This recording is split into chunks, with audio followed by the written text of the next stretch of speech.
বিএনপির স্থায়ী কমিটির সদস্য মির্জা আব্বাস গণমাধ্যমকে বলেছেন, ডেভিল হান্ট অপারেশন করছেন ঠিক আছে, কিন্তু বনে জঙ্গলে ডেভিল না খুঁজে সরকারি দপ্তরে ঘাপটি মেরে থাকা ডেভিলদের আগে খুঁজে বের করুন। মির্জা আব্বাস বলেন, সরকারি সব প্রতিষ্ঠানে এখনো আওয়ামী প্রেতাত্মারা বসে আছে। এরাই এই সরকারকে ভুল পথে পরিচালিত করার চেষ্টা করছে। বিএনপির নির্বাচন চাওয়া নিয়ে অনেকেই সমালোচনা করেন উল্লেখ করে মির্জা আব্বাস বলেন, বিএনপি মানুষের ভোটাধিকারের জন্য 1.5 যুগ ধরে আন্দোলন করেছে।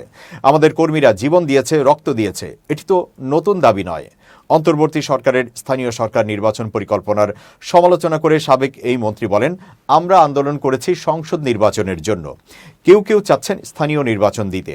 তারা জানেন না যে এখন গর্তে লুকিয়ে থাকা আওয়ামী ফ্যাসিস্টরা স্থানীয় নির্বাচনের ফাঁক ফোকর দিয়ে মাথা বের করবে।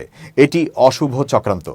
বিএনপি মহাসচিবের সঙ্গে প্রধান উপদেষ্টার বৈঠকের বিষয়টি উপস্থাপন করে মির্জা আব্বাস বলেন, ডিসেম্বরের মধ্যে জাতীয় নির্বাচন দেওয়ার কথা বলেছেন প্রধান উপদেষ্টা। এমন সিদ্ধান্তকে আমরা স্বাগত জানাই, তবে সতর্ক থাকতে হবে যেন কোনো ষড়যন্ত্র এই নির্বাচন বানচাল করতে না পারে।